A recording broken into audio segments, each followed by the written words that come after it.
Standard 9, poem number 3. Have you ever seen? The poet of this poem is anonymous, means we do not know name of the poet. Now let me read out the first stanza. Have you ever seen a sheet on a riverbed, or a single hair from a hammer's head? Has the foot of a mountain any toes, and is there a pair of garden hose? Now let us see what these lines say. Now this poem tells us about the confusion or the fun created due to a particular word carrying two different meanings. In almost all the languages, there are some words who carry different meanings, and due to the same there is confusion sometimes, or sometimes there is fun. Now let us see the first line of the first stanza. Have you ever seen a sheet on a riverbed? Now we use a sheet, that is a cover, for example a bed sheet, to cover a mattress on a bed, the mattress on a bed. Now here the poet says that have you seen a sheet on a riverbed? Now the bottom of a river is called riverbed, and that is why he is asking us the same question. Or a single hair from a hammer's head. Now all of us have seen a hammer. It has two parts. One is a wooden handle and another one is a piece of metal.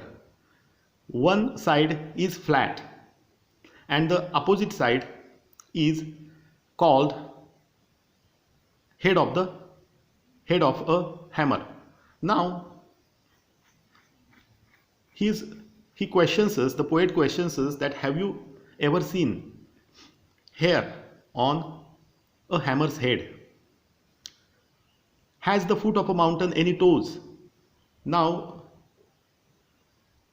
at the foot of a mountain is a phrase in English.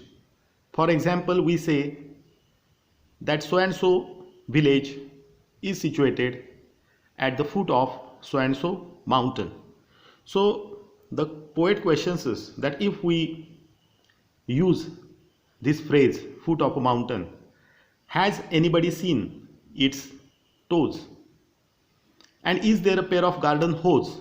Now hose is a tube or a pipe that is used to water plants. But another meaning of the same word is pair of stockings or tights.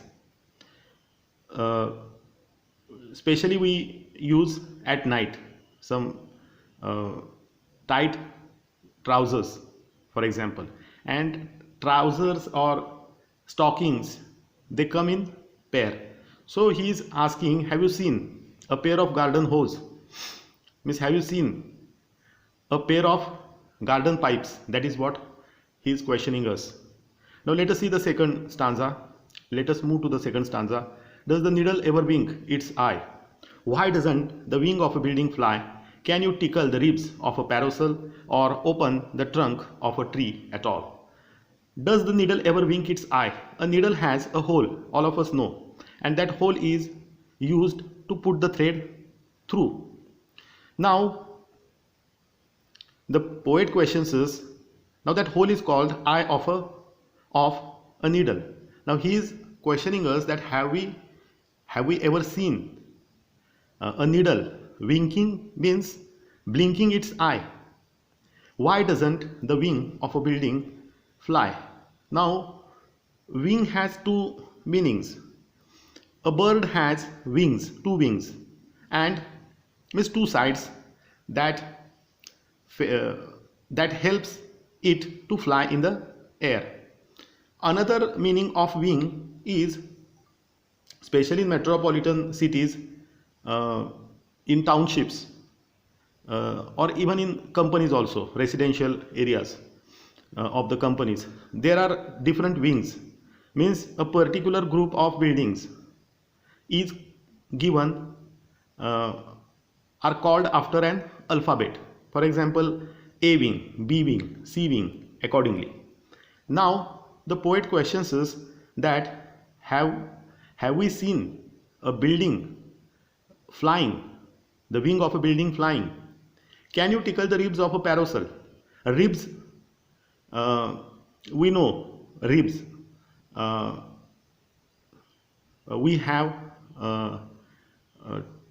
around our at the two sides of our stomach, we have two sides of our chest, below the chest we have ribs, circular bones.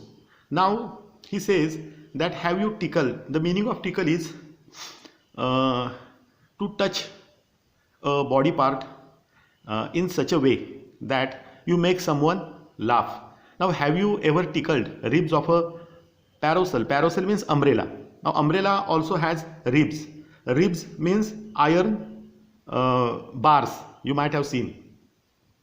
Or open the trunk of a tree at all. Now trunk has two meanings. One is a circular part, the circular part of a tree, and another meaning is an iron box that is used to keep things. Now he questions us that have you opened trunk of a tree? Are the teeth of a rake ever going to bite? A rake is a garden tool and it is similar to a comb. Okay, it has a handle and it is used to level soil or to collect rubbish or dry leaves from a garden. Now he questions us that have you ever seen teeth of a rake biting? Have the hands of a clock any left or right? Now in a clock there are three hands, as we know, but is there left hand, right hand? That is what he is asking, because we have right and left hand. Can the garden plot be deep and dark? Now plot has two different meanings. Plot means one meaning is a piece of land and another meaning is an evil plan made against someone. Okay, so he is questioning us that have you seen a garden plot deep and dark? Because an evil plan against someone is deep and dark. Okay, deep and dark here, it means it is quite difficult to understand. And what is the sound of the birch's bark?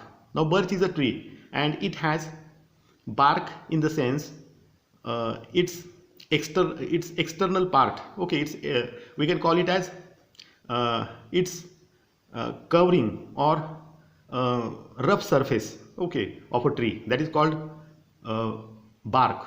But another meaning of bark is a particular sound produced by a dog. So he questions us that have you seen a birch's bark? Means a birch trees barking. Okay, so this way the poet has okay, in this poem he has shown us how different meanings carried by a single word creates fun.